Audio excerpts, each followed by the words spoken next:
Sri Isopanisad, translated with commentaries by His Divine Grace A.C. Bhaktivedanta Swami Prabhupada.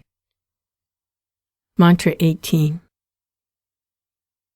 Agne Naya Supatare Yasman Vishwan Deva Vayunani Vidvan Yayot Asmad Juharanam Eno Bhuyistam Te Nama Uktim Videma. Translation. O my Lord, powerful is the fire, Omnipotent One, now I do offer you all obeisances. Falling at your feet on the ground, O my Lord, please lead me on the right path to reach you, and as you know all of what I have done in the past, please make me free from the reactions to my past sins, so that there will be no hindrance to my progress. Purport.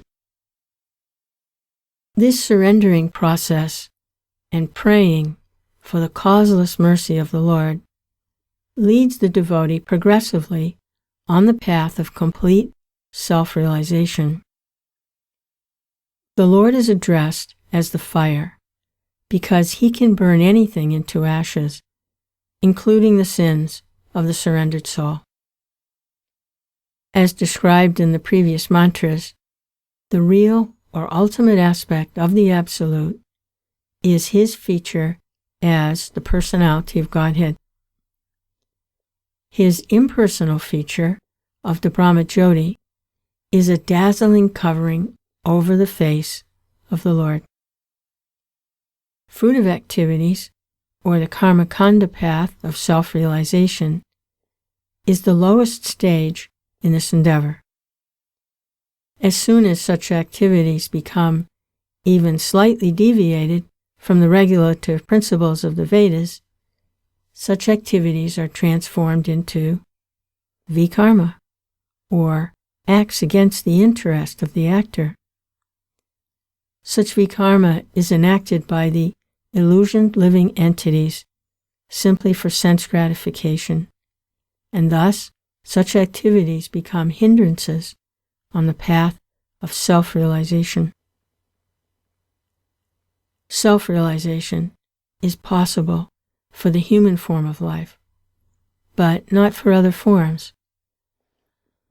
There are 8,400,000 species or forms of life, of which the human form, with the qualifications of Brahminical culture, presents the only chance to obtain knowledge of the transcendence.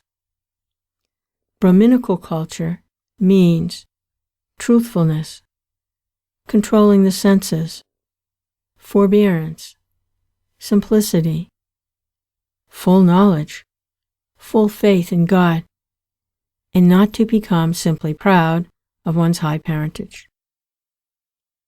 To be the son of a Brahmin is a chance to become a Brahmin, just as being the son of a big man is a chance to become a big man. But such a birthright is not everything, because one still has to attain the Brahminical qualifications for himself. As soon as one becomes proud of his birth as the son of a Brahmin and neglects to acquire the qualifications of a real Brahmin, he at once becomes degraded and drawn from the path of self-realization, and his life mission as a human being is defeated. In the Bhagavad Gita, it is assured us by the Lord that the yoga brastas, or souls fallen from the path of self-realization, are given a chance for rectification by taking birth again in the families of good Brahmins or in the families of rich merchants. These are the higher chances for self-realization. To become a rich man's son, or to become the son of a good Brahmin. And if these chances are misused by the illusioned human being, the result is that such a man loses the good chance of human life offered by the Almighty Lord.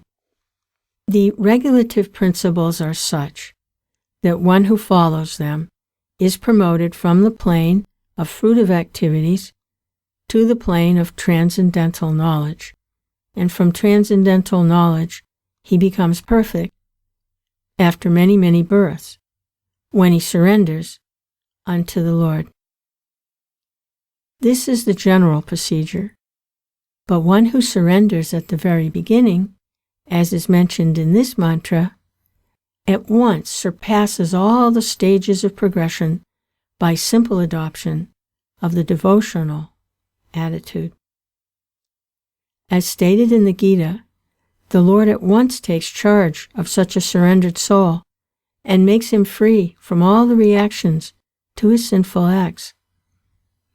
In the karma kanda activities, there are many sinful actions, and in jnana kanda, the path of philosophical development, the number of such actions is less.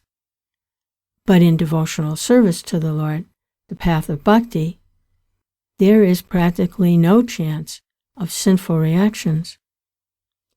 One who is a devotee of the Lord attains all the good qualifications of the Lord himself, not to mention becoming a Brahmin. A devotee automatically attains the qualifications of an expert Brahmin authorized to perform sacrifices, even though such a devotee may not have taken his birth in the family of a Brahmin.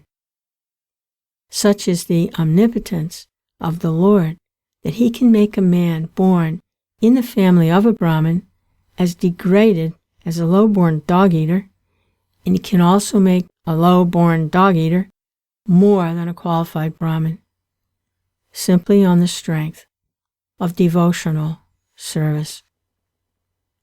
The omnipotent Lord, being situated within the heart of everyone, can give directions to his sincere devotee as to the right path. Such directions are especially offered to the devotee, even if he desires something else. For others, God gives sanction to the doer only at the risk of the doer.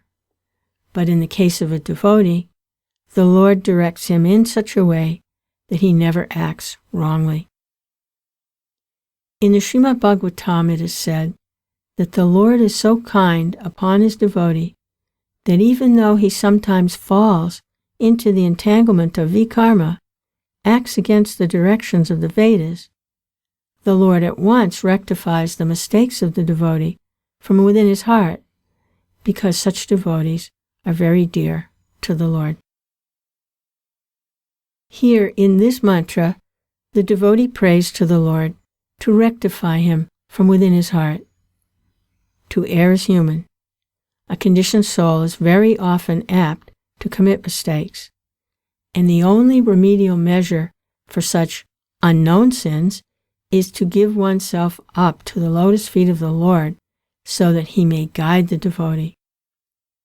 The Lord takes this charge for the fully surrendered souls, and thus all problems are solved simply by surrendering oneself unto the Lord and acting in terms of the Lord's directions.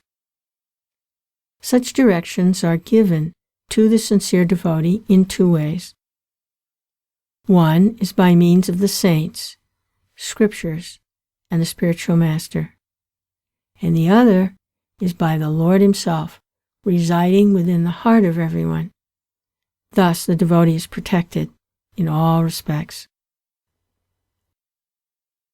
The Vedic knowledge is transcendental, and it cannot be understood simply by mundane educational procedures. One can understand the Vedic mantras only by the grace of the Lord and the spiritual master. If one takes shelter of a bona fide spiritual master, it is to be understood that he has attained the grace of the Lord. The Lord appears as the spiritual master for the devotee, and so the spiritual master, the Vedic injunctions, and the Lord himself, from within, all guide the devotee in full strength, and there is no chance of such a devotee falling again into the mire of material illusion. The devotee thus protected all around, is sure to reach the ultimate destination of perfection. The whole process is hinted at in this mantra of Sri Isopanisad, and the Srimad Bhagavatam still further explains this. Hearing and chanting of the glories of the Lord are themselves acts of piety. The Lord wants everyone to do this because He is the well-wisher of all living entities, and by practicing this hearing and chanting of the glories of the Lord, one becomes cleansed of all undesirable things within himself. His devotion becomes fixed up upon the Lord. At this stage, the devotee acquires the Brahminical qualifications, and the resultant reactions of lower qualities become completely vanished. He becomes fully enlightened by such devotional service, and thus knows the path of the Lord and how to attain Him. All doubts become diminished, and he becomes a pure devotee. Thus end the Bhaktivedanta purports to Sri Isopanisad, the knowledge that brings one nearer to the Supreme Personality of Godhead, Krishna.